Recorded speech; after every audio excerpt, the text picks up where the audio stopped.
नमस्कार, न्यूज 24 देख रहे हैं आप। मैं हूं आपके साथ डॉक्टर मीना शर्मा। राजस्थान के पूर्व मुख्यमंत्री अशोक गहलोत कांग्रेस पार्टी द्वारा बनाई गई अलायंस कोऑर्डिनेशन जो कमेटी है उसमें अब काम करेंगे। चुनाव के नतीजे आने के बाद एक बहस, एक चर्चा, एक सवाल था, मुख्यमंत्री अशोक गहलोत अब क्या करेंगे। तो उसका जवाब भी यही था कि मुख्यमंत्री अशोक गहलोत अब दिल्ली में अपने आप को और मजबूत बनाएंगे। पार्टी को जितनी जरूरत अशोक गहलोत की है उतनी शायद अशोक गहलोत को पार्टी की ना हो।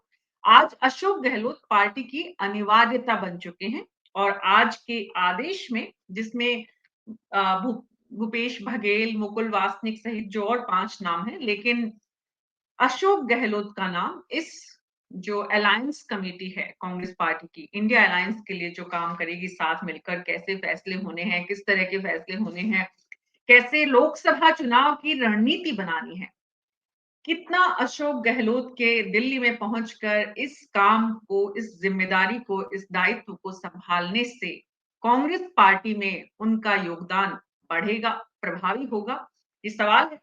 और सवाल ये भी है कि वसुंधरा राजे अब किस भूमिका में नजर आएगी, क्योंकि ये दोनों राजस्थान की राजनीति के दिग्गज चेहरे अब कहीं ना कहीं जो सत्ता है उससे थोड़ा दूर हो गए हैं। तो ऐसे में अपने आप को रेलेवेंट बनाए रखने के लिए और पार्टी में अपना योगदान देने के लिए दोनों की भूमिका, दोनों का वर्तमान कैसे उनके भविष्य को तय करेगा, ये सवाल है जिसका जवाब अगले 1 घंटे हमारे खास मेहमानों के साथ हम विस्तार से समझने की कोशिश करेंगे। हमारे साथ लक्ष्मीकांत पारिक जी हैं, प्रवक्ता बीजेपी के, प्रद्युम्न शर्मा वरिष्ठ पत्रकार झालावाड़ से, गोविंद चतुर्वेदी जी वरिष्ठ पत्रकार जयपुर राजधानी से, श्याम सुंदर शर्मा जी वरिष्ठ पत्रकार, संगीता परिक्रमा जी जोधपुर से हमारे साथ जुड़ी हैं, और वीरेंद्र शर्मा जी प्रवक्ता बीजेपी के हैं। आप सभी का बहुत बहुत स्वागत है। तो लक्ष्मीकांत पारिक जी, मैं आपके पास आना चाहूंगी। लक्ष्मीकांत पारिक जी नजर नहीं आ रहे। तो वीरेंद्र शर्मा जी, अशोक गहलोत जी की भूमिका लगभग स्पष्ट हो गई है कि अब वो लोकसभा चुनाव से पहले किस तरह से बीजेपी के लिए परेशानी खड़ी करेंगे, चिंता है आपको? देखिए मीना जी, गहलोत जी की चिंता तो हमें बिल्कुल भी नहीं है। जिस तरीके से हम राहुल गांधी को बीजेपी का स्टार प्रचारक मानते हैं, ठीक वैसे अशोक गहलोत जी को भी बीजेपी का स्टार प्रचारक मानते हैं। क्योंकि गहलोत जी जब जब राजस्थान से बाहर गए हैं तब तब बीजेपी का ही हित हुआ है, चाहे वो गुजरात गए हैं चाहे नेशनल कमेटी में गए हो। भारतीय जनता पार्टी तभी मजबूत ही बनी है। तो मेरा मानना तो यही है कि अशोक गहलोत जी के दिल्ली जाने से भारतीय जनता पार्टी और अधिक मजबूत होगी, क्योंकि ये इसी प्रकार की भूमिका निभाते हैं कि उससे फायदा भारतीय जनता पार्टी को ही होता है। दूसरा विषय, जिन परिस्थितियों में ये राजस्थान को छोड़कर जा रहे हैं, जिस प्रकार राजस्थान की आर्थिक स्थिति इन्होंने खराब कर दी, राजस्थान की सामाजिक स्थिति इन्होंने खराब कर दी, राजस्थान का लॉ एंड ऑर्डर इन्होंने खराब कर दिया, और उसके बाद ये कह रहे हैं कि हारने का दुख नहीं, देश की चिंता है। जो व्यक्ति एक राज्य की चिंता नहीं कर पाया और जिसे अपनी हार का दुख नहीं है, वो कह रहा देश की चिंता, तो इससे शर्मनाक बयान तो इन्होंने 5 साल में भी बयान इसी प्रकार के बयान दिए थे। कभी अपने कलीग को उप मुख्यमंत्री के बारे में किस प्रकार के शब्द प्रयोग किए थे, वो राजस्थान की जनता और पूरे देश की जनता जानती है।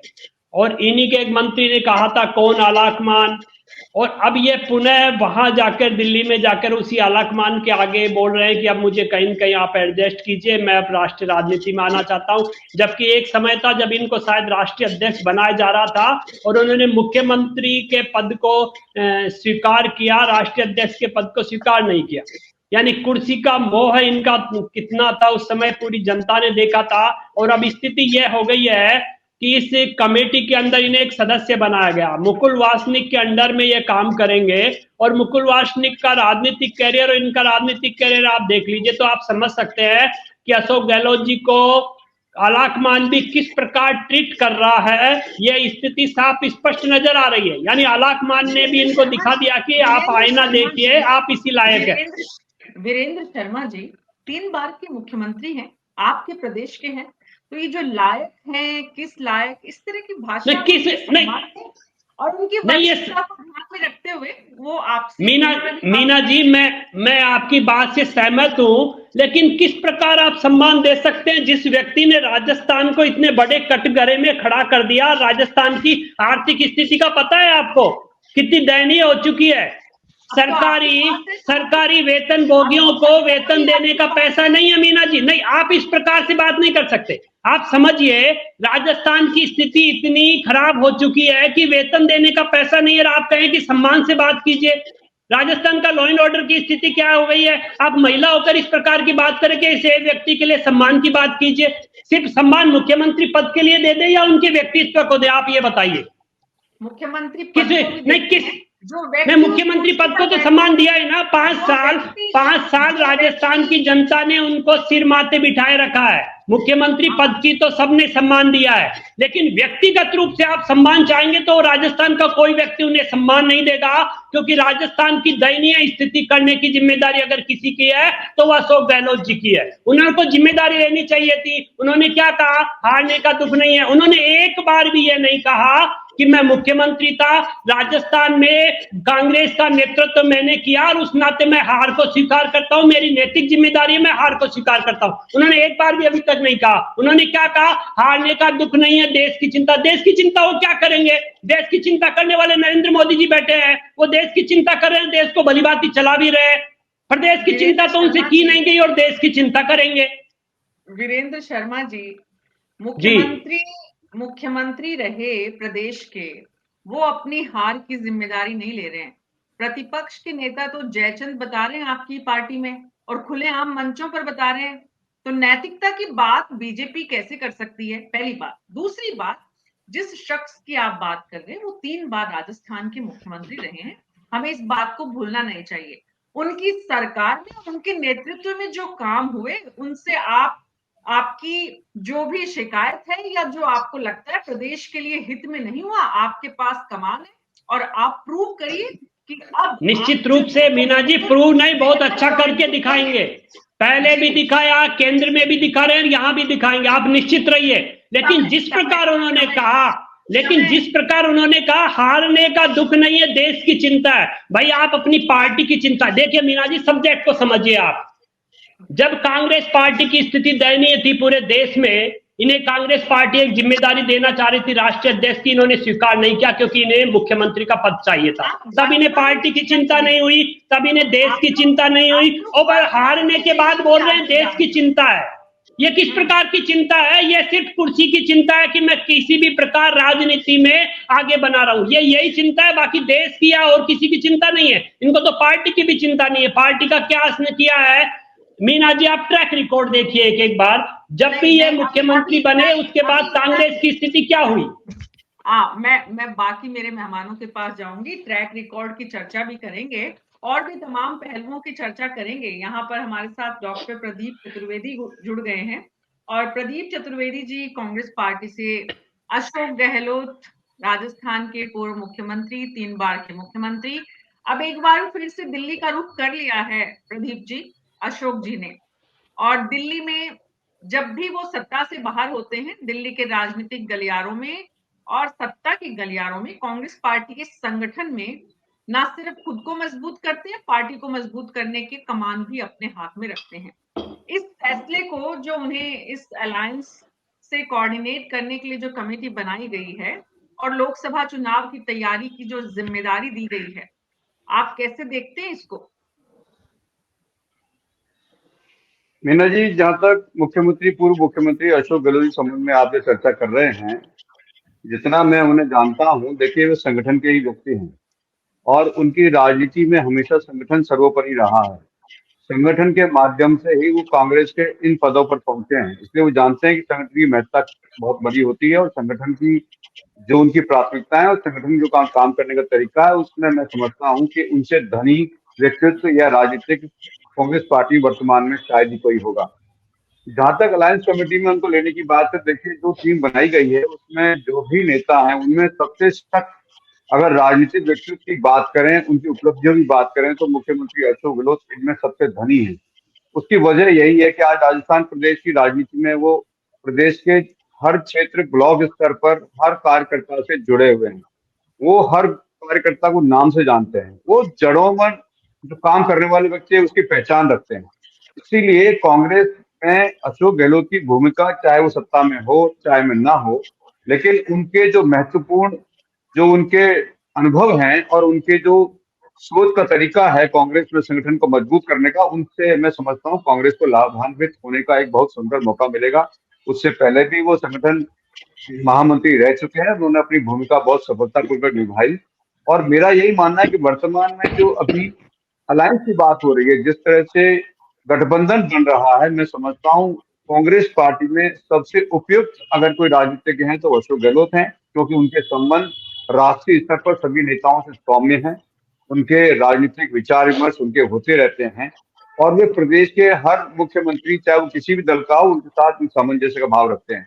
मेरा मानना है कांग्रेस को इस अलायंस में पूर्व मुख्यमंत्री अशोक गहलोत को शामिल करने का जो उनका अनुभव है, उसका निश्चित तौर पर उन्हें अंदाजा भी है।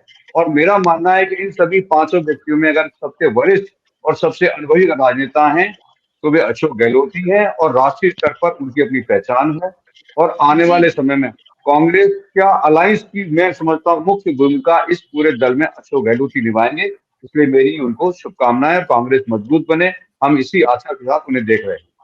जी, जो 5 इसमें हैं नाम, उन पांचों नामों को हम गौर से देखें तो गोविंद चतुर्वेदी जी, प्रदीप चतुर्वेदी जी का ये कहना कि सबसे मुख्य भूमिका में अशोक गहलोत ही नजर आएंगे, आपको आपको आपको भी ऐसा ही लगता है?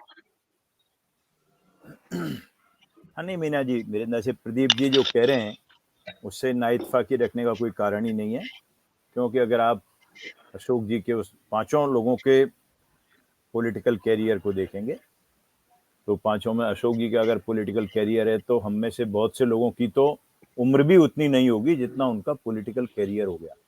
55 साल, 70 से जिस आदमी ने अपना राजनीतिक जीवन शुरू किया वो आज 2023 में 24 में आकर के 55 साल उनका तजुर्बा हो गया। नंबर 1। नंबर 2, जो प्रदीप जी कह रहे थे वही अनुभव की बात, उस पर आगे आता हूं मैं। 3 बार मुख्यमंत्री, 3 बार प्रदेश कांग्रेस के अध्यक्ष, 3 या 4 बार केंद्रीय मंत्री, राष्ट्रीय महासचिव।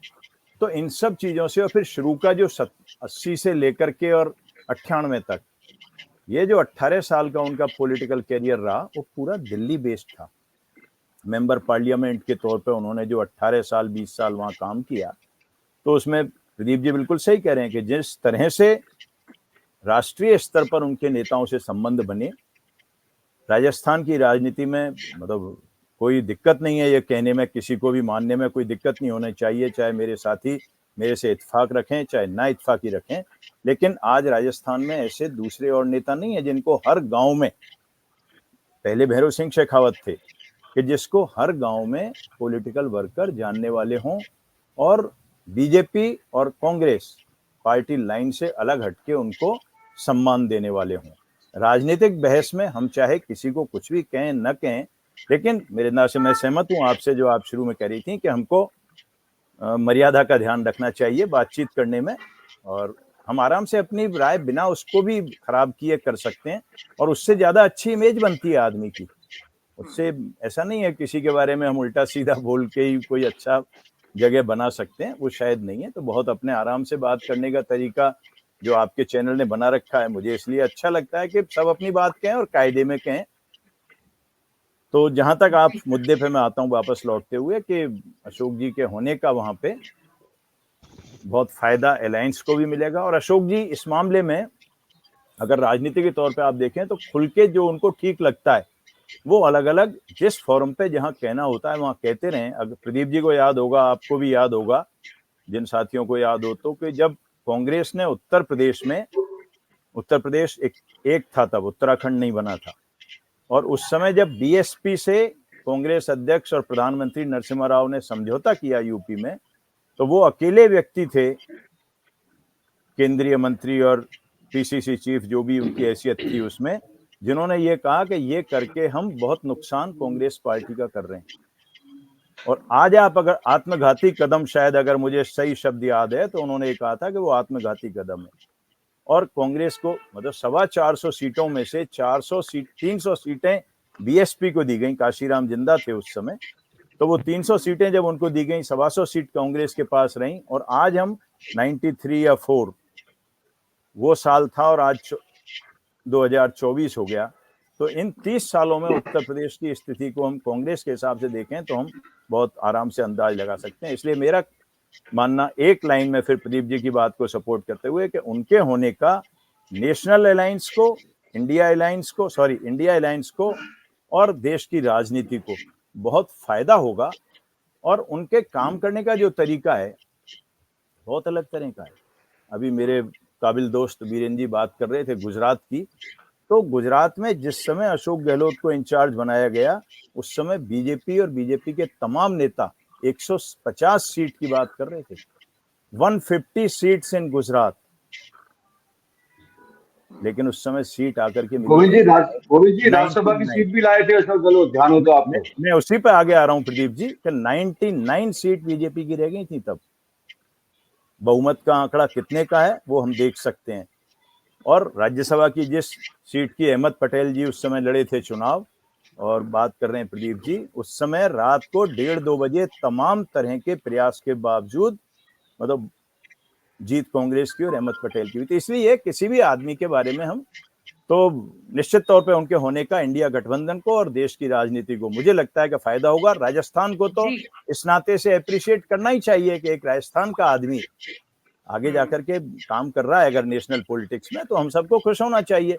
बिल्कुल बिल्कुल। तो राजस्थान के अशोक गहलोत अब राष्ट्रीय राजनीति में एक बार फिर से नरेंद्र मोदी और अमित शाह की जोड़ी को परेशान करने का काम करेंगे। परेशान का मतलब यहाँ पर है लगातार अगर अशोक गहलोत ने राजस्थान ही नहीं बल्कि गुजरात तक जाकर देश की राजनीति में, प्रदेश की राजनीति में 2018 के चुनाव में जिस तरह से एक चुनौती बड़ी दी है बीजेपी को, उसमें किसी को कोई दो राय नहीं है। वीरेंद्र शर्मा जी, ये अशोक गहलोत जी से मिलने वाली चुनौती है जो आपको ऐसे परेशान करती है? मीना शर्मा जी, बिल्कुल कहीं भी लग नहीं रहा दूर दूर तक। अशोक गहलोत जी तो छोड़िए, कांग्रेस या इस इंडिया अलायंस में कोई भी ऐसा व्यक्ति हो जो भारतीय जनता पार्टी को चुनौती आज की तारीख में दे पाए, कहीं भी नेतृत्व नजर नहीं आ रहा और कोई भी ऐसा नेता नहीं लग रहा जो हमें चुनौती दे सके। पहली बात, गोविंद चतुर्वेदी जी मेरे से बहुत सीनियर हैं और मैं उनका सम्मान करता हूं, लेकिन उन्होंने एक शब्द कहा, मर्यादा में रहकर बात करनी चाहिए। आप ये मानिए कि व्यक्ति जो मुख्यमंत्री के पद पर है, जो राजस्थान का सर्वे सर्वा है, राजस्थान का नेतृत्व कर रहा है, वह व्यक्ति अगर बलात्कार की घटनाओं के लिए यह कहे कि छोटी मोटी घटनाएं होती रहती है, तो मैं समझता हूं इससे अमर्यादित टिप्पणी कोई नहीं कर सकता। वह व्यक्ति जो अपने ही उप मुख्यमंत्री के लिए नाकारा निकम्मा जैसे शब्द कहे, तो उस व्यक्ति के लिए अगर मर्यादाओं में रहकर बात की जाए ना, तो इससे बड़ा अन्याय कोई नहीं होगा। तो राजनीतिक मर्यादाएं सिखाने से पहले यह देखना चाहिए कि हम किस व्यक्ति के लिए कह रहे हैं। मैं मानता हूं वो राजस्थान के मुख्यमंत्री रहे हैं, मैं मानता हूं वो कांग्रेस पार्टी के एक अच्छे राजनेता रहे हैं, लेकिन शब्द जिस प्रकार से उन्होंने इन 5 साल में प्रयोग में लिए, वह उनके व्यक्तित्व को दर्शाता है कि वो अमर्यादित व्यक्ति भी रहे हैं। और साथ ही साथ जिस प्रकार उन्होंने राजस्थान में शासन किया, मीना जी, जिस प्रकार से उन्होंने राजस्थान में शासन किया, राजस्थान का जो हश्न उन्होंने किया, राजस्थान को बर्बाद करने का जो कार्य उन्होंने किया, राजस्थान में जो कुशासन उन्होंने दिया, मैं तो यही कहूंगा कि कांग्रेस पार्टी को ऐसे व्यक्ति को घर बिठा देना चाहिए था। राष्ट्रीय राजनीति में ले जाने की जगह उनको जोधपुर बिठा देते। दूसरा विषय, कांग्रेस के प्रवक्ता ने कहा कि सबसे वरिष्ठ और सबसे अनुभवी। भैया, कांग्रेस की स्थिति ऐसी क्या आ चुकी है कि सबसे वरिष्ठ और सबसे अनुभवी व्यक्ति को तो सदस्य बनाया गया है उस कमेटी का, और मुकुल वासनिक जो उनसे जूनियर है उन्हें उसका कन्वेनर बनाया गया है। तो कांग्रेस के प्रवक्ता इस स्थिति को स्पष्ट करेंगे कि ऐसी क्या स्थिति आ चुकी है। कहीं गहलोत जी को आईना तो नहीं दिखाया गया कि आलाकमान को आंखें दिखाने वाले को आईना दिखा दीजिए और इन्हें सदस्य बना दीजिए? कुछ बता पाएंगे मेरे कांग्रेसी मित्र? अच्छा वीरेंद्र जी, कांग्रेस के प्रदीप चतुर्वेदी जी के पास जाएं उससे पहले एक बात तो समझ लीजिए, चाहे देश में कोई भी हो, आप हो, कोई जर्नलिस्ट हो, कोई किसी भी क्षेत्र के व्यक्ति हो, जो यहाँ पर गोविंद चतुर्वेदी जी ने बात कही है, न्यूज़ 24 पर हम कोशिश करते हैं और पुरजोर कोशिश करते हैं कि शब्दों की मर्यादा हम बनाए रखें। किसी और ने तोड़ी है इसलिए हम दलील दें कि हम भी तोड़ेंगे। निश्चित रूप से मीना जी, मेरा हमेशा प्रयास रहेगा मर्यादा में रहने का। हाँ बिल्कुल बिल्कुल। तो जी। दूसरी बात, आपको अशोक जी से इतनी नाराजगी है, आपको प्रदेश की इतनी चिंता है, नहीं स्वाभाविक मीना जी, मेरी कोई नाराजगी किसी से व्यक्ति से रूप से नहीं है। नाराजगी सिर्फ एक युवा की है जिनके पेपर लीक हुए, उनके साथ किस प्रकार का गलत व्यवहार किया गया उससे है। नाराजगी मेरी उनके शासन से है, नाराजगी उनकी नीतियों से है, नाराजगी उनके बोल से है, और राजस्थान की जो दुर्गति की है उससे है। व्यक्तिगत रूप से मेरी अशोक गहलोत जी से कोई नाराजगी नहीं है, ना ही व्यक्तिगत रूप से मेरी कांग्रेस पार्टी से कोई नाराजगी है। वीरेंद्र जी, आपकी बातों में बड़ा विरोधाभास है। आपका कहना है कांग्रेस पार्टी ने उन्हें लेट डाउन किया है, उन्हें कन्वीनर तक नहीं बनाया तो उन्हें आईना दिखाया है। तब तो आपको खुश होना चाहिए कि कांग्रेस पार्टी ने, अशोक गहलोत जी ने यहाँ पर मुख्यमंत्री रहते हुए जो कुछ किया, आपके मुताबिक, विपक्ष के मुताबिक जो कुछ किया, उसकी वजह से पार्टी ने आज उन्हें इस एक तरह से उन्हें आईना दिखाया है, जो आपका कहना है। आपको खुश होना चाहिए इसमें। तो बिल्कुल, मैं तो खुश हूं। मैंने पहले भी अपनी खुशी जाहिर की है कि हमें तो खुशी है कि भारतीय जनता पार्टी का एक स्टार प्रचारक राष्ट्रीय राजनीति में आया है। मैंने तो पहले ही आपसे खुशी मेरी व्यक्त कर दी है। ओके, तो अब मुझे ये बताइए कि आपको इस बात की खुशी है कि वो राष्ट्रीय स्तर पर चले गए, या आपको इस बात का दुख है कि उन्होंने प्रदेश की चिंता नहीं की और वो देश की चिंता कर रहे हैं? देखिए, दुख तो इसीलिए है कि एक ऐसा व्यक्ति जिसने राजस्थान का बंटाधार कर दिया, उसे कांग्रेस पार्टी और राष्ट्रीय लेवल पे ले जाके अपना भला करने की सोच रही है। तो एक पार्टी जिसे सशक्त विपक्ष की भूमिका निभानी चाहिए थी, वो इस प्रकार के कार्य करती है, तो फिर हंसी का पात्र खुद ही बनती है। और खुशी इस बात की भी है कि भारतीय जनता पार्टी को चुनौती देने वाला एक ऐसा व्यक्ति है जो स्वयं हार के और अपनी हार को भी स्वीकार नहीं कर पा रहा, देश की चिंता करने जा रहा। उनके बड़बोलेपन का वाला व्यक्ति अगर राष्ट्रीय राजनीति में आकर किसी अलायंस को मनाने का कार्य करेगा, तो इससे बड़ी बात भारतीय जनता पार्टी के लिए क्या होगी। यानी मैं ये मानता हूं कि 2024 के चुनाव में भारतीय जनता पार्टी को चुनौती देने वाला कोई व्यक्ति कांग्रेस के पास भी नहीं है और ना इनके अलायंस के पास भी नहीं। जी, तो एक तो बात हुई कि 2024 के लिए बीजेपी के सामने विपक्ष बहुत कमजोर है, लेकिन दूसरी बात आप ये कह रहे हैं कि विपक्ष ने और कांग्रेस पार्टी ने आपको एक ही फैसले से हंसने और रोने दोनों का मौका दे दिया है।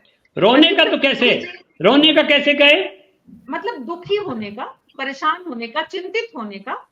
आपने कहा आप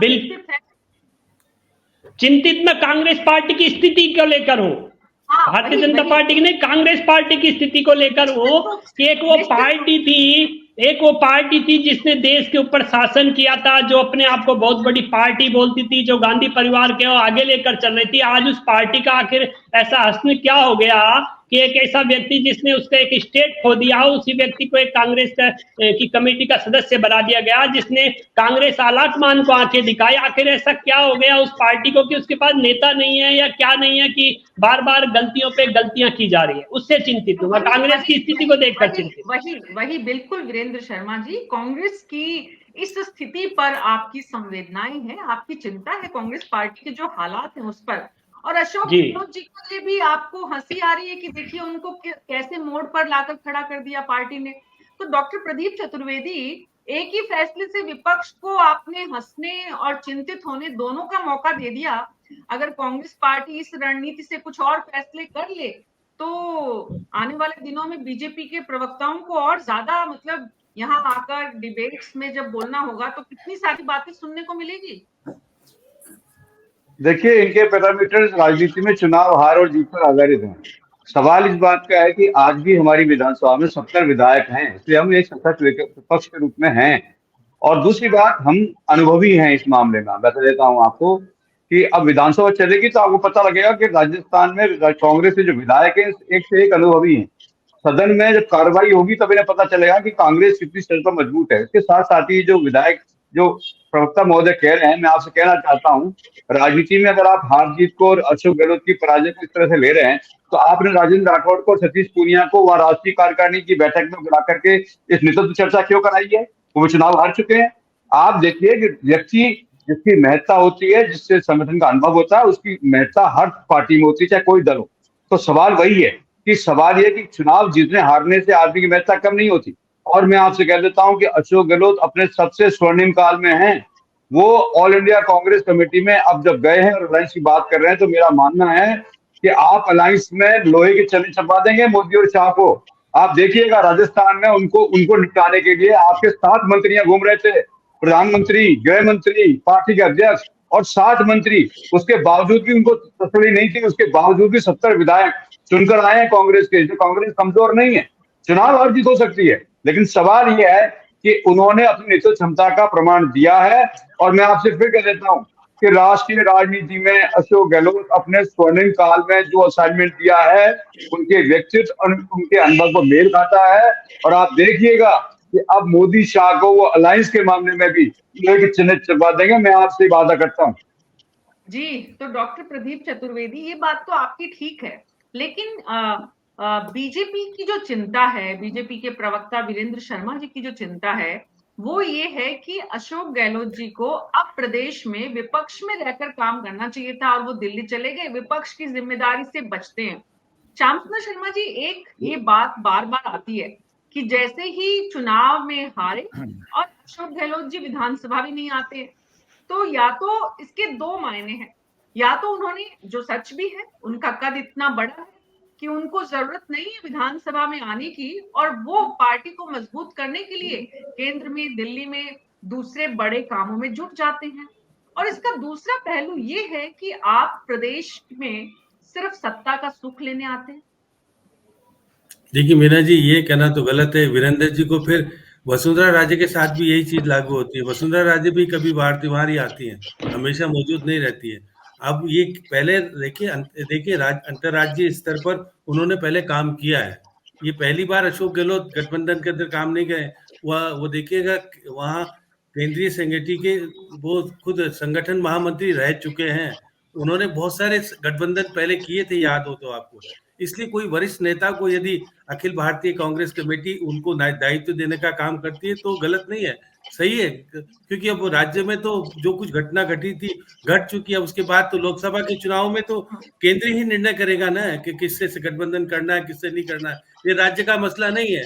वीरेंद्र जी क्योंकि राज्य के ऊपर ही उलझे हुए हैं, उनको पता ही नहीं कि अंतर्राज्य स्तर पर क्या समझौते होंगे, क्या नहीं होंगे। ये तो आपके, अगर वो संबित पत्रा जी अगर बात करें तो समझ में आएगी, आपके समझ में नहीं आएगी। अशोक गहलोत को श्याम जी आप बहुत लेट ज्वाइन किया है, इसलिए पूरा विषय आपको पता नहीं किसने क्या बात की है। नहीं, आप व्यक्तिगत उस पर मत आइए।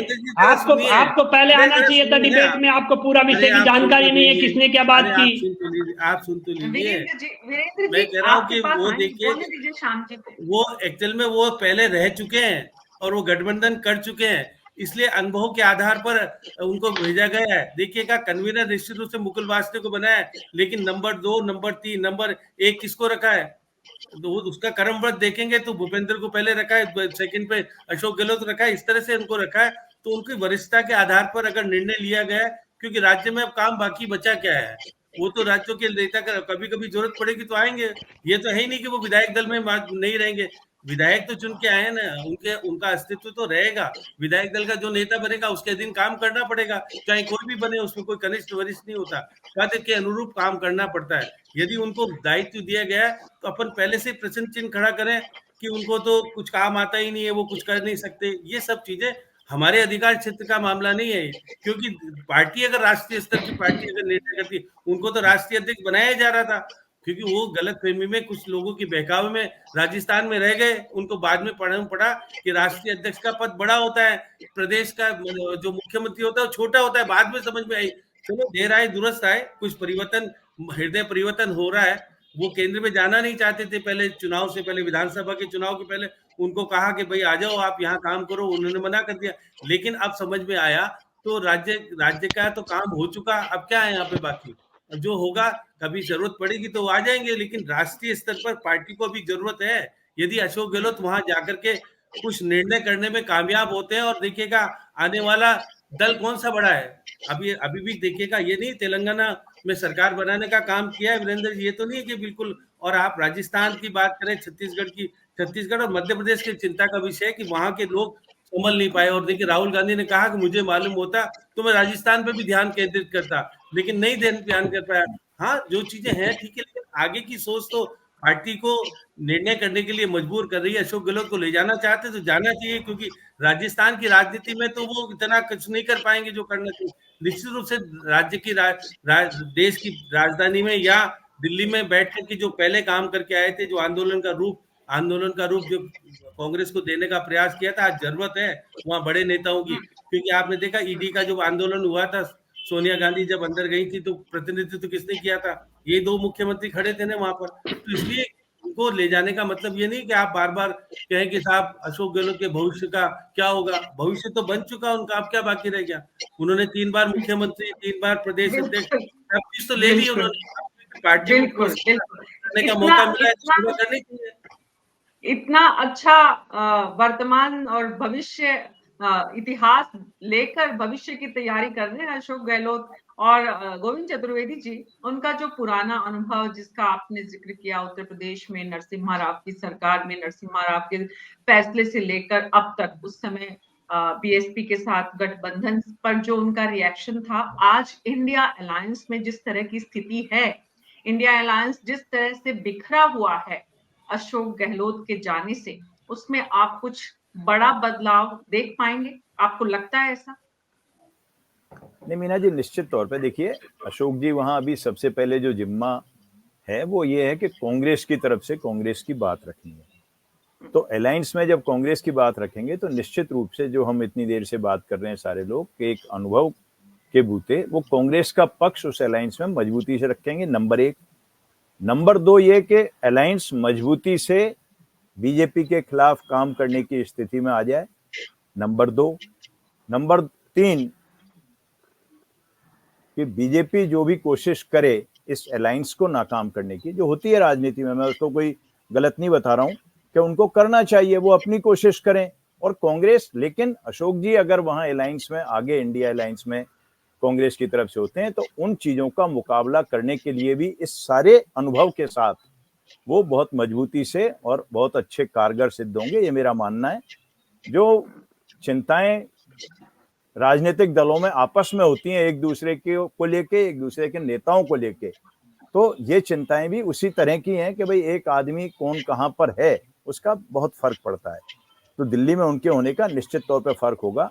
हाँ, बीरेन जी ने कुछ बातें जो शुरू में कही थी तो मैंने उनको काबिल दोस्ती कहा, अब दोबारा काबिल दोस्ती कह रहा हूँ, लेकिन मैं इतना जरूर चाहता हूँ कि बहुत चीजों को हम अपने दायरे से बाहर निकल के भी देखें।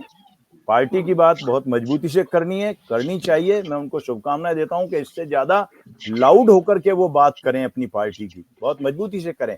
सिद्धांतों पे अगर कोई पार्टी के पे लगा रहता है तो बहुत अच्छी बात है, सिद्धांतों पे, कमिटमेंट में जो भी कुछ कहिए उसके लिए मुझे कोई तकलीफ नहीं है।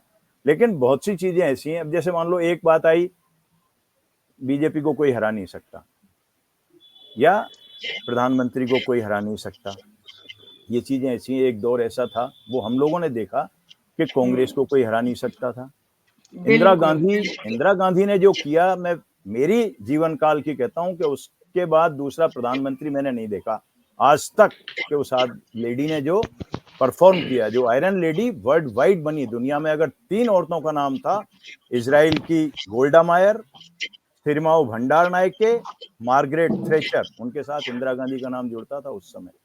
बांग्लादेश बनाने का जो एक काम है, मतलब पूरा भूगोल बदल दिया उस महिला ने। तो ये है कि ये चीजें कौन हारता है, कब हारता है, फिर कौन क्या बनता है। अभी मान लीजिए आज भजन लाल जी मुख्यमंत्री बने, कल अगर किरोड़ी लाल जी उनके अंडर में कैबिनेट मंत्री बनते हैं तो मेरे काबिल दोस्त वीरेन जी क्या कहेंगे? ये पार्टी के स्ट्रक्चर होते हैं, पार्टी कहाँ किसको कन्वीनर बना रही है, क्यों बना रही है, उसके पीछे भी एकनाथ शिंदे आज डिप्टी सीएम है, देवेंद्र फडणवीस आज डिप्टी सीएम है एकनाथ शिंदे के अंडर में। एकनाथ शिंदे शायद उनके सीएम मंत्री भी नहीं रहे होंगे। तो ये पार्टियों में, राजनीतिक दलों में ये चीजें चलती हैं, इन पे अपने को बहुत कायदे से बड़े कैनवास में देख करके सोचना चाहिए चीजों को। कोई हारा हुआ था, जो अभी प्रदीप जी बता रहे थे कि राजेंद्र राठौड़, सतीश पूनिया दोनों हारे, काबिलियत में दोनों का कोई मुकाबला नहीं है, इसीलिए पार्टी को शायद जरूरत पड़ी। पुष्कर सिंह धामी हार गए थे चुनाव, ऐसा तो कभी मतलब बहुत बिरले उदाहरण होंगे कि चुनाव हारे हुए आदमी को इमीडिएटली मुख्यमंत्री बना दिया गया। तो ये सब डेमोक्रेसी में चलती है, इन चीजों पे बहुत ज्यादा वो देखने की मेरे अंदाज से जरूरत नहीं होती, क्यों कब राजनीति में कौन सा कदम कौन सी पार्टी कब उठा ले, क्या उठा ले, जिस चीज को हम अच्छा नहीं मानते। मैं एक चीज को अच्छा नहीं मानता हूँ, बीरेन जी बहुत चीजों को अच्छा नहीं मानते, लेकिन उनकी पार्टी भी जो करेगी उसमें बीरेन जी नहीं कर पाएंगे।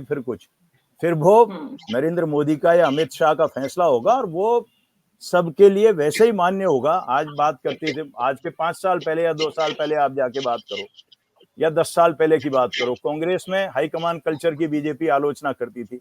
आज बीजेपी में क्या है, वही सिस्टम है ना। तो ये लीडरशिप के सिस्टम है, ये चलेंगे, हर पार्टी में चलेंगे, इसलिए वहां हमको बात करने में बहुत कायदे से करनी चाहिए, ये मेरा कहना है। हर राजनीतिक दल की अपनी सीमाएं हैं, अपनी सोच है, अपनी नीति है और उसके तहत उसका समय भी है। आज बीजेपी का समय है। आज बीजेपी जिस तरह से व्यवहार कर रही है, आज बीजेपी जिस बड़ी संख्या में प्रचंड बहुमत के साथ अलग अलग राज्यों में देश में सरकार बना रही है, इतिहास 2 से शुरू हुआ था, इसलिए इतिहास पुराना भी नहीं है। वीरेंद्र जी, आपको ज्यादा अच्छे से याद होगा, नरसिम्हा राव से भी ज्यादा अच्छे से। लेकिन मैं उससे पहले डॉक्टर प्रदीप चतुर्वेदी के पास जाऊंगी वीरेंद्र जी, उसके बाद आपके पास आऊंगी। डॉक्टर प्रदीप चतुर्वेदी, कांग्रेस पार्टी के अंदर विधायकों में, संगठन में अशोक गहलोत जी की इस जिम्मेदारी को लेकर किस तरह का रिएक्शन है? क्या चर्चाएं हो रही हैं पार्टी में? लोग किस तरह से आलाकमान के इस आदेश को ले रहे हैं? देखिए, जहां तक प्रदेश की बात है, मेरा मानना यह है कि जितने विधायक चुनकर आए हैं उन सभी से पूर्व मुख्यमंत्री अशोक गहलोत संबंध बहुत मधुर और विश्वसनीय है। अब सवाल यह है कि चूंकि उनको राष्ट्रीय जिम्मेदारी देने की बात चल रही है, तो मानना यही है कि चूंकि उनका कार्यक्षेत्र केंद्रीय नेतृत्व को मजबूत करने की दिशा में है। और जहां तक राजस्थान में विधायकों की बात है, तो मेरा मानना यही है कि अशोक गहलोत जी की जो उनकी नीतियां हैं, वे निश्चित तौर पर यहाँ जो विपक्ष के नेता बनेंगे, कांग्रेस के अध्यक्ष बनेंगे, उनके साथ सामंजस्य कर इन विधायकों की जो राजनीतिक शक्तियां हैं, इनकी ताकत है, उसका इस्तेमाल करने की रणनीति पर वो काम करेंगे। क्योंकि उनके जो 70 विधायक हैं, ये सब 70 विधायक बहुत ही निपुण, अनुभवी और अपने अपने क्षेत्र से जुड़े हुए हैं। क्योंकि इस बार मेरा मानना है कि जिन लोगों ने अपने क्षेत्र में अपने मतदाताओं से संपर्क रखा और उनके सतत संपर्क में रहे, वे सभी चुनाव जीतकर आए हैं। जिन लोगों ने थोड़ी सी इस बारे में ढिलाई बरती और समझा कि कार्यक्रमों के माध्यम से वो चुनाव जीतेंगे, उन्होंने अपनी जो सहजता और निकटता थी उसको बहुत हल्के तरीके से लिया, वे सभी शायद चुनाव हारे हैं। तो मेरा यही मानना है कि पूर्व मुख्यमंत्री अशोक गहलोत कांग्रेस अध्यक्ष जो अब बनेंगे, जिन संभावना है कि निकट भविष्य में वो बनेंगे, अभी तो फिलहाल अध्यक्ष हैं, लेकिन मुझे लगता है कि डॉक्टर प्रदीप चतुर्वेदी, कांग्रेस अध्यक्ष का कार्यकाल तो अभी बाकी है, लेकिन चुनावी हार की वजह से अध्यक्ष बीच में बदले जाएंगे समय से पहले। रणनीतियां बनती हैं, पार्टी में रणनीतियां बनती हैं, और पार्टी में जब रणनीतियां बनती हैं तो उसमें सभी पक्षों का ध्यान किया जाता है, क्योंकि नई समीकरण बनानी होती है। अब हम सरकार में नहीं है, अब हम विपक्ष में है, तो विपक्ष में सरकार का सामना करने के लिए जो भी जिसकी काबिलियत के अनुसार उसको जो जिम्मेदारी है वो दी जाएगी। तो मेरा मानना है गोविंद सिंह डोटासरा जी हमारे अध्यक्ष हैं, तो वो भी हैं, लेकिन सवाल यह है कि इस नीति पर वापस विचार विमर्श करके इसको सशक्त बनाने का काम हमारे केंद्र नेतृत्व भी करेगा। और अशोक गहलोत जी जरूर चाहेंगे कि विधानसभा में हमारे हर विधायक की जो उनकी काबिलियत है, उनके अनुसार हम विधानसभा में विपक्ष का सामना करें। और देखिए, एक बात और समझिए, पूर्व मुख्यमंत्री अशोक गहलोत की 3 खूबियां हैं जिसे मैं कहना चाहता हूं। एक तो कम बोलते हैं, दूसरी बात वो दूसरे की बात ज्यादा सुनते हैं, और तीसरी बात यह कि उनकी राजनीतिक विश्वसनीयता है। इसलिए इन 3 खूबियों के साथ वो अपने राजनीतिक जीवन में हर कार्यकर्ता से जुड़े हैं, अपने केंद्रीय नेतृत्व से जुड़े हैं, वरिष्ठ नेताओं से जुड़े हैं, और अलायंस में जो राष्ट्रीय स्तर पर विपक्ष के नेता है, इन्हीं खूबियों से उनका ये सामंजस्य है। और वो कभी भी किसी मुद्दे पर झगड़ा नहीं करते हैं। अगर कोई उनको विचार मानने को तैयार नहीं होता तो उस पर मतभेद को उजागर नहीं करते हैं, वो उसके सहज सुनते हैं, लेकिन उनकी जो रणनीति होती है वो सब सुनने, बातचीत करने के बाद जो बनाते हैं, तो उस रणनीति काट किसी के पास नहीं होती है। इसलिए मैं आपसे कहना चाहता हूँ कि मेरे को ये भरोसा है, मुझे ये भरोसा, मीना जी, तमाम विपरीत परिस्थितियों के और तमाम एंटी इनकम्बेंसी विधायकों के खिलाफ होते हुए भी एक विपक्ष को सशक्त रूप से लाने में अशोक गहलोत कामयाब हुए। इसमें कोई दो राय नहीं कि ये पूरा का पूरा चुनाव अकेले अशोक गहलोत के नेतृत्व में आगे बढ़ा था, और जिस तरह से आगे बढ़ा खुद हम स्वीकार कर चुके हैं कि अभी इसी चर्चा के दौरान कि राहुल गांधी ने भी इस बात को माना कि थोड़ा और ध्यान दिया होता। लेकिन इतिहास सिर्फ नहीं, अब हम भविष्य की बात करते हैं। अशोक गहलोत राजस्थान के मुख्यमंत्री के रूप में 3 बार पूरा कार्यकाल पूरा करने के बाद जब अलग अलग वक्त पर संगठन में अलग अलग भूमिकाओं में नजर आए, अब जिस भूमिका में है वो बीजेपी के लिए कितनी चुनौती खड़ी करेंगे, ये एक सवाल है। लेकिन बीजेपी अपनी पूर्व मुख्यमंत्री का किस तरह से सदुपयोग उनकी ताकत का, उनकी क्षमताओं का करने जा रही है, वीरेंद्र शर्मा जी?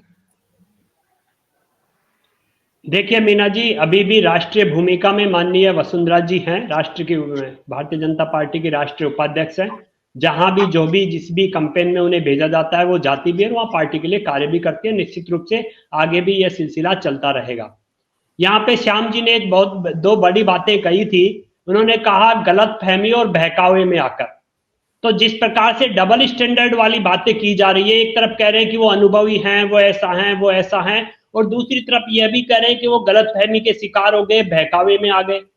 तो ऐसे व्यक्तित्व के लिए क्या कहें, ये समझ के परे है। दूसरा इन्होंने कहा राज्य में काम बचा क्या है। वास्तव में सही बात कही इन्होंने कि राज्य में काम बचा, क्योंकि राज्य को तो लुटा दिया है, राज्य को आर्थिक कंगाल वो कर चुके हैं, राज्य की सामाजिक राजनीतिक स्थिति वो खराब कर चुके हैं, राज्य को हरा चुके हैं। तो अब राज्य में बचा क्या? तो इस प्रकार के जो डबल स्टैंडर्ड है, इससे जनता भ्रमित हो जाती है, क्योंकि उसे समझ में नहीं आता कि ये राजनीतिक विश्लेषक किस प्रकार की बात करना चाह रहे हैं कि राज्य में बचा क्या है, उन्हें केंद्र में भेज दिया जाए। और उन्होंने दूसरा कहा गलतफहमी और बहकावे। भाई अनुभवी व्यक्ति जो राज्य का मुख्यमंत्री है, अगर वह गलतफहमी और बहकावे में आकर इस प्रकार के कार्य करेगा तो प्रशासन किस प्रकार से चलाएगा, कैसे एक राज्य को संभालेगा? अगर एक अनुभवी व्यक्ति इस प्रकार की गलती करते हैं मीना जी, तो मैं समझता हूं इससे दयनीय स्थिति और कुछ नहीं। आप समझिए थोड़ी देर के लिए, आप एक एंकर के रूप में बहुत अनुभवी है, लेकिन अगर आप किसी प्रकार की गड़बड़ करती है तो आपका चैनल आपके खिलाफ कार्रवाई करता है, तो वहां आपका अनुभव नहीं देखेंगे कि आप अनुभवी हैं, आपने गलतफहमी में कार्य किया या बहकावे में कार्य किया। तो इसी प्रकार से अगर एक मुख्यमंत्री, प्रदेश का मुख्यमंत्री इस प्रकार गलतफहमी और बहकावे में आकर इस प्रकार का कार्य करता है, तो मैं समझता हूँ राजस्थान की जो दयनीय स्थिति हुई वो इसी कारण हुई कि एक ऐसा व्यक्ति राजस्थान के नेतृत्व कर रहा था जो गलतफहमी का शिकार था, और जिसने राजस्थान की दयनीय स्थिति कर दी कि आज विश्लेषकों को यह कहना पड़ रहा है कि राज्य में बचा क्या है। वास्तव में राज्य में कुछ बचा नहीं है। राज्य के पास पैसा नहीं है खर्च करने के लिए, वेतन देने के लिए पैसा नहीं है, राजस्थान की स्थिति खराब हो चुकी है। ये बताइए, तो वीरेंद्र जी ये बताइए, राजस्थान के इस दयनीय स्थिति के लिए, हालात के लिए जो पूर्व मुख्यमंत्री जो हैं वो इसके जिम्मेदार हैं, मौजूदा मुख्यमंत्री, वर्तमान मुख्यमंत्री उससे बाहर निकलने के लिए किस रणनीति पर काम कर रहे हैं, क्या कर रहे हैं, ये बताइए हमारे प्रदेश के दर्शकों को। देखिए जी मीना जी, बिल्कुल निश्चित रूप से मैं विश्वास दिलाता हूं, जिस प्रकार नरेंद्र मोदी जी ने इस देश को उभारा है, इस देश को वैश्विक महाशक्ति बनाया है जी। पूरी बात सुनिए ना। जिस प्रकार नरेंद्र मोदी जी ने भारत को वैश्विक पहचान दिलाई है, वैश्विक महाशक्ति बनाया है, उसी प्रकार हमारे प्रदेश के मुख्यमंत्री माननीय भजन लाल जी इस प्रदेश में सुशासन स्थापित करेंगे और राज्य को विकसित राज्य बनाने का कार्य करेंगे। मैं विश्वास के साथ और पूर्ण रूप से गारंटी के साथ कह सकता हूं। आप अभी देखिए 2 दिन का शासन हमने संभाला है, लेकिन निश्चित रूप से 1 महीने के अंदर, 1 माह के अंदर आपको हमारा विजन भी स्पष्ट नजर आ जाएगा, हमारी नीतियां भी स्पष्ट नजर आ जाएगी और हम क्या करने जा रहे हैं वो भी नजर आ जाएगा। और आम जनता ने हमें इसीलिए मैंडेट दिया है कि भैया राजस्थान को आकर संभालिए। कांग्रेस ने इस प्रदेश की बिगड़ी हालत बना दी है, अब राजस्थान को आप संभालिए, राजस्थान में कुछ अच्छा कीजिए। और जनता की उससे पे हम खरा उतरने का पूर्ण रूप से कार्य करेंगे और मैं गारंटी के साथ कह सकता हूं मैं करके भी दिखाएंगे। गारंटी तो आप लीजिए, लेकिन सब कुछ अच्छा होगा ये तो एक स्टेटमेंट है। मुद्दा ये है कि रणनीति क्या है, उस पर थोड़ा आप तैयारी करिए। मैंने बोला है आपको, मैंने बोला है 1 माह में हम हमारा विजन दिखा देंगे। क्या करने वाले हैं, कैसे करेंगे, क्या करेंगे, सब कुछ दिखा देंगे। 1 माह का तो इंतजार करना ही चाहिए। जी डॉक्टर प्रदीप चतुर्वेदी। जी, मेरा इन प्रवक्ता महोदय बोलिए से डॉक्टर कहना साहब। है कि विश्व में मोदी जी ने उन्होंने नाम कमाया है, तो मेरा आपसे एक सवाल है कि देश में 80 करोड़ जो अन्न आप बांट रहे थे गरीबों को, 80 करोड़ लोगों को, उसकी संख्या 81 करोड़ हो गई है। तो विश्व में जो नाम हो रहा है उसमें ये भी बात हो रही है कि जब विकास हो रहा है तो 80 से 81 करोड़ कैसे हो गए, जब इस बारे में अपना स्पष्टीकरण देंगे। मेरे मित्र, अभी तक आपने जो गरीबी की स्टैंडर्ड रेखा का जो अध्ययन आता है यूएन का, वो एक बार पढ़िए, आपको सब कुछ स्पष्ट नजर आ जाएगा किस प्रकार भारत में गरीबी कम उसी हुई में है। है, आपने कौन उसी सा, में है नाम आपके जी, उसी में है ये राहुल आंकड़ा। गांधी की व्हाट्सएप यूनिवर्सिटी का कोई वीडियो आपने देख लिया होगा तो उसका मेरे पास कोई इलाज नहीं है। आप पहले अपनी जो चिंतन है उसको पूर्ण रूप से सही कीजिए। अरे वीरेंद्र जी, ये क्या है व्हाट्सएप यूनिवर्सिटी, जरा बताइए तो। अब ये तो इनसे पूछिए, इनको ऐसे वीडियो कहां से मिल जाते हैं। राहुल गांधी जी इनको ऐसे कैसे वीडियो भेजते हैं जिसमें गलतफहमियों को ये भी शिकार हो जाते हैं। भाई जब यूएन की रिपोर्ट साफ कह रही है, मीना जी देखिए, यूएन की रिपोर्ट साफ कह रही है कि विगत 7 सालों में भारत में गरीबी दूर हुई है। उसने परसेंटेज भी बताया है। आप एक बार डिबेट रखिए, कल या परसों में एक बार इसी विषय पर डिबेट रखिए। मैं एक एक आंकड़े आपके सामने प्रस्तुत करूंगा कि भारत में नरेंद्र मोदी जी की सरकार के बाद किस प्रकार गरीबी दूर हुई, किन योजनाओं से दूर हुई और कितने प्रतिशत हुई, सब कुछ मैं आपके सामने रखूंगा। लेकिन इस प्रकार के गलत आंकड़े अगर प्रदीप चतुर्वेदी जी जैसे लोग कहेंगे तो निश्चित रूप से ये मानिए, ये राहुल गांधी जी की व्हाट्सएप यूनिवर्सिटी के ही कमाल है। अरे तो आप दोबारा पूछ रहे हैं, वो बता रहे व्हाट्सएप यूनिवर्सिटी, जरा बताइए ना ये है क्या व्हाट्सएप यूनिवर्सिटी। मैंने बता दिया ना, इनके नेता जिस प्रकार की कपोल कल्पित कल्पनाएं करते हैं, बातें करते हैं, उसी प्रकार के वीडियो इनको भेज दिए जाते हैं। फिर वही कपोल कल्पित कल्पनाएं ये यहाँ आकर उनका गुणगान करते हैं। वही ये कर रहे हैं कि एक वीडियो देखा जिसमें ये बात आई। मीना जी, मैं माफी चाहता हूँ, बीच में बोल रहा हूँ, लेकिन मैं वीरेंद्र जी की इस राय से सहमत हूँ कि एक बार इस व्हाट्सएप यूनिवर्सिटी पे ही चर्चा करनी चाहिए कि व्हाट्सएप यूनिवर्सिटी प्रादुर्भाव कब हुआ, इसका कब से ये एग्जिस्टेंस में आई, कहाँ से किस ने इसको आगे बढ़ाया, इसको मजबूत करने में किसका कितना योगदान है, कौन कहाँ से कितने फर्जी वीडियो डालता है, कौन कहाँ से कैसे डालता है, वो एक बार करनी चाहिए इस पे। मसला है। अफसोस तो इस बात का है गोविंद चतुर्वेदी जी कि उस तथाकथित व्हाट्सएप यूनिवर्सिटी में, जिसका वीरेंद्र शर्मा जी तो राहुल गांधी की बता रहे हैं, राहुल गांधी जी नरेंद्र मोदी जी की बताते हैं, और भी लोग अलग अलग तरह से, लेकिन बड़े बड़े बुद्धिजीवी भी उस फॉरवर्ड वीडियोस प्रोसेस सिस्टम का हिस्सा बने हुए हैं, अच्छे पढ़े लिखे। अफसोस की बात ये है। जी गोविंद जी, गोविंद जी आपका ऑडियो।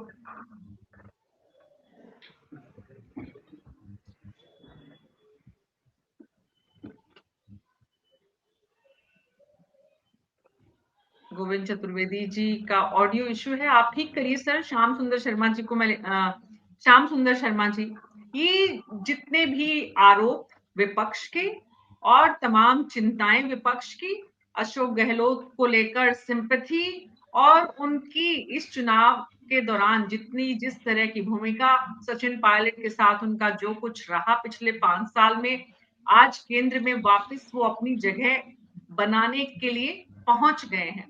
ज्यादा वक्त नहीं लगेगा अशोक गहलोत को। श्याम सुंदर शर्मा जी ऑडियो ऑन करिए। श्याम जी। मीना जी, उनको तो राष्ट्रीय अध्यक्ष बना रहे थे, वक्त की बात है वो तो। अभी तो तक इतिहास हो गया, अब तो वर्तमान भविष्य की तरफ। मैं कह रहा हूँ कि अब क्योंकि उनको ऐसा छोटा मोटा पद तो देंगे नहीं, क्योंकि वो तो सलाहकार के रूप में काम आएंगे। तो ये कमेटी जो है सलाह देने का काम करेगी पार्टी को कि भाई गठबंधन में किस प्रकार से बातचीत की जाए तो क्या रिजल्ट आ सकता है सामने, क्या नहीं आता। क्योंकि खड़गे साहब को निश्चित रूप से कांग्रेस दल का वहां पे अध्यक्ष के रूप में शामिल किया जाता है, तो वो उपयोग अलग तरह से। और उनको फिर अभी तो देखिएगा कि नीतीश कुमार का नाम चल रहा था कि वो उस गठबंधन के हेड बन जाए, या कौन बनेगा अभी निर्णय होना बाकी। अभी आज बैठक भी चल रही है। आज के समय पे ये निर्णय करने का मतलब है कि बड़ी जिम्मेदारी के साथ, क्योंकि अब लोकसभा के चुनाव में बहुत ज्यादा समय नहीं रहा है, और गठबंधन निश्चित रूप से, हमने राजस्थान में गठबंधन किया ना, एक गठबंधन तो किया है और जीत के आए सामने। तो जीत का श्रेय जब मिल जाता है तो निश्चित रूप से पार्टी में कोई व्यक्ति चाहिए जो विश्वसनीयता के साथ कह सके कि हम आपके साथ ये शर्तों के आधार पर हम अपना दल को कुछ आपके साथ शर्तों के आधार पर हम सीटों का बंटवारा जो होना है, असल में सीटों के बंटवारे की चिंता है सबसे ज्यादा। और क्योंकि 3 राज्यों के पास जब चुनाव हारा है तो निश्चित रूप से एक ठेस तो लगती है बड़ी पार्टी को। अगर 3 राज्यों का चुनाव जीत लिया होता तो स्थितियां परिवर्तित होती, कुछ और होता।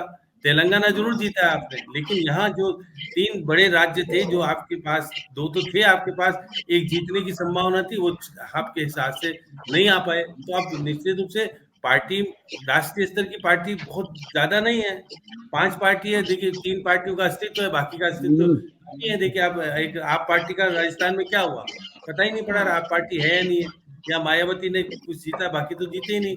तो ये जो स्थिति है देश की बनी हुई है, 2 पार्टी है, निश्चित रूप से ये तो मानना ही पड़ेगा, 2 पार्टियों के बीच में द्वंद्व है, कभी कोई जीतता है कभी कोई हारता है।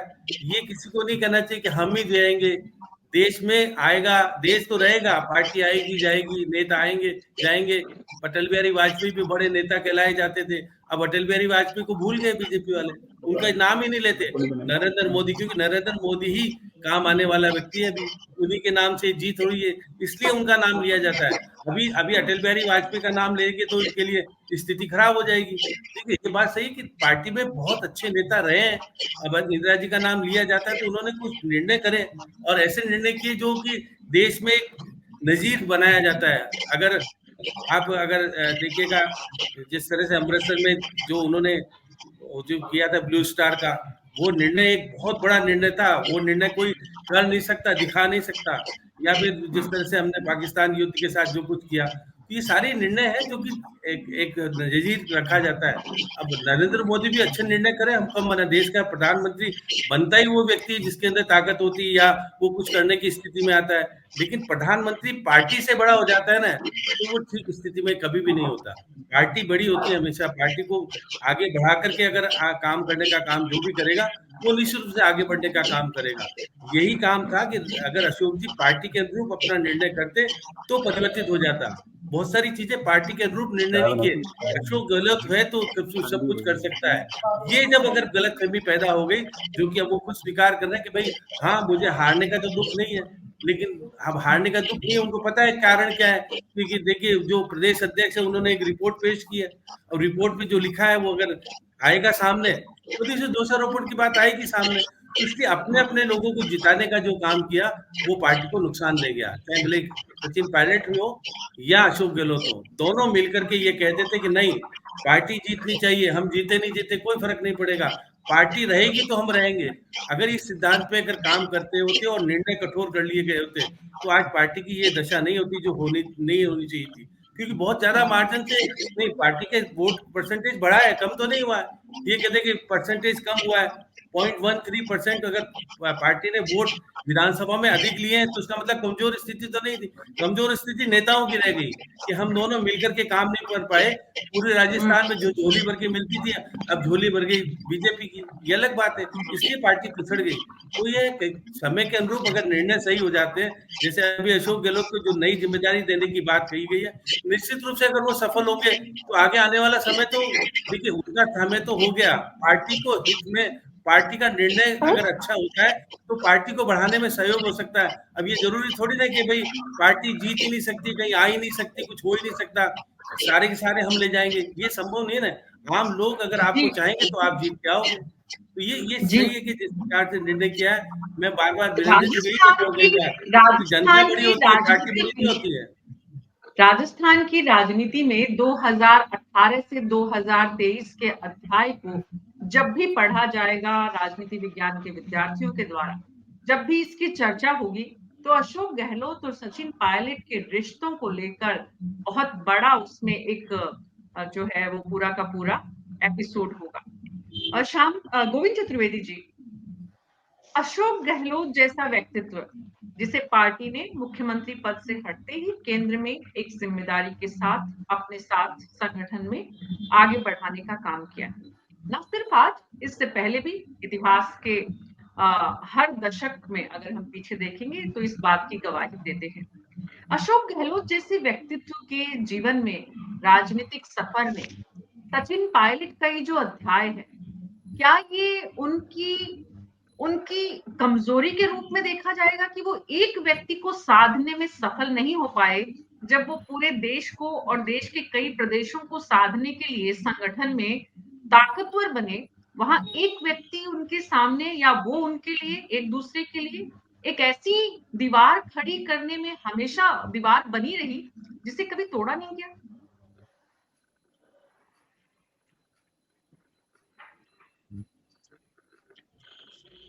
ऑडियो नहीं आ रहा है सर आपका गोविंद चतुर्वेदी जी।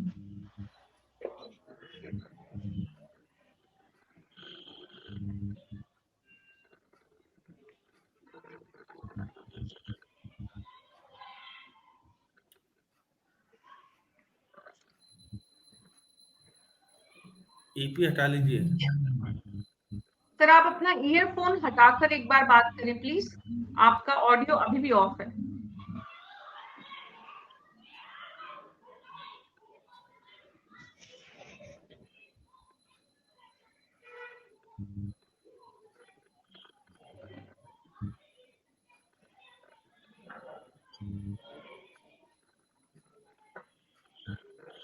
बोलिए, प्लीज बोलिए अब आप। कुछ परेशानी है तकनीकी। श्याम सुंदर शर्मा जी, इसका जवाब आप दीजिए, फिर कार्यक्रम को हमें कोई विराम देना पड़ेगा। श्याम जी। देखिए, अभी आप वापस एक बार प्रश्न दोहरा दीजिए आप। अशोक गहलोत पूरे देश और प्रदेश में बड़ी संख्या में लोगों को साधने में कामयाब हुए, सचिन पायलट को क्यों नहीं हो पाए? देखिए मीना जी, क्योंकि जब हाईकमान का सीधा संबंध किसी दूसरे नेता का हो जाता है तो दिक्कत का परेशानी करा, क्योंकि उनका भी सीधा तरीके से उस परिवार से सीधा संबंध था और अशोक गहलोत किसी के माध्यम से मिलते थे कई बार, क्योंकि उनकी कैपेसिटी कई बार अंबिका सोनी उनका सहयोग करती थी, कभी केसी वेणुगोपाल करते थे, कभी मुकुल वासनिक करते थे, जो 4 बड़े लोगों को जिताकर भेजा था वो उनका सहारा बनते थे। सचिन पायलट खुद सीधे तौर पे बातचीत करके आ जाते थे, वो पुराना सिस्टम को समझ नहीं पाए अशोक गहलोत। वो सोच रहे थे कि मेरा अस्तित्व बना रहेगा, वो अस्तित्व नहीं बन पाया और सचिन पायलट ने वो मिथिक तोड़ने का प्रयास किया, क्योंकि देखिए 2018 में वो 21 से 99 लेके आए थे, इसलिए विश्वास तो उन्होंने भी जीता था। पूर्ण विश्वास इसलिए नहीं जीता, बहुमत वाली सरकार लाने में सक्षम नहीं हुए। बहुमत था अशोक गहलोत के पास, जो निर्दलीय और जो समर्थित विधायक थे अशोक गहलोत के पास, वो जादूगरी करके दिखा गए। ये भी तो गजेंद्र सिंह शेखावत कहते हैं कि मुझे बहुत सारी जादूगरी अशोक गहलोत से सीखनी और चाय पीने जाना है। तो निश्चित रूप से अगर केंद्रीय मंत्री, अगर वो जोधपुर वाले कहते हैं कि भाई कुछ तो सीखो उनसे, जो उनमें है, यही प्रधानमंत्री जी कहते हैं मेरे पुराने मित्र और सबसे सीनियर मुख्यमंत्री, ये सब चीज का श्रेय मिलता है, तो उसका मतलब काम तो किया है पार्टी के लिए, तो नहीं पार्टी के लिए काम नहीं किया हो। कई बार होता है कि कभी प्लस में जाता है, कोई माइनस में जाता है। इस बार पार्टी अगर जीत गई होती तो बहुत बड़े बन जाते हैं, अब जीती नहीं, तो यही तो कारण है कि उनको एक समन्वय समिति जो बनाई गई उच्च स्तरीय, उसका सदस्य बनाया सदस्य। और क्या, अभी देखिए राजस्थान में अभी एक चुनाव हो रहे हैं, अब 5 जनवरी को जो मतदान होगा उसके बाद रिजल्ट आएंगे वीरेंद्र जी, उसमें मालूम पड़ेगा कि आपकी पार्टी का अस्तित्व अभी कायम है या कुछ गड़बड़ा है। क्योंकि देखिए इन्होंने भी साफिया का चुनाव जीता था ना, जब सरकार आ गई थी, सरकार के साथ चुनाव जीतना आपके लिए एक बड़ी चुनौती, जीतना चाहिए आपको। तो हम शुभकामना देते हैं कि मुख्यमंत्री जी पहला चुनाव जीते और बताएं कि नहीं, मैंने अपनी स्थिति को सुदृढ़ बनाया हुआ है। ये चुनाव अस्थमा के आ गया, क्योंकि मौत हो जाने के कारण 1 महीने बाद आपको चुनौती मिल रही है। अब चुनौती में सिंपैथी के रूप में कांग्रेस ले जाएगी या आप अपने तरीके से आप जीत पाओगे, अभी कुछ कह नहीं सकते। पब्लिक का कुछ पता नहीं, उसका निर्णय तो स्वीकार करना ही पड़ता है। तो ये निश्चित रूप से राजस्थान में तो पब्लिक है जो सब जानती है और पब्लिक देख रही है। आज अशोक गहलोत एक अलग भूमिका में चले गए हैं। वसुंधरा राजे अब क्या करती हैं? राजस्थान की राजनीति के जो 2 दिग्गज हैं, इनका एक अध्याय पूरा हो चुका है। अब दूसरे अध्याय में इन दोनों को अपने अपने लिए कौन सा चैप्टर निकालना है वो देखना होगा। आप सबका बहुत बहुत शुक्रिया इस चर्चा में शामिल होने के लिए। कल विधानसभा में जो विधानसभा का सत्र और विधायकों का मंत्रियों के रूप में शपथ ग्रहण जो है उसका इंतजार राजस्थान की जनता को है। इस बीच में अशोक गहलोत ने फिर सुर्खियां बटोरी। आज का दिन उनके नाम रहा। कल फिर मिलेंगे आपसे, तब तक के लिए नमस्कार।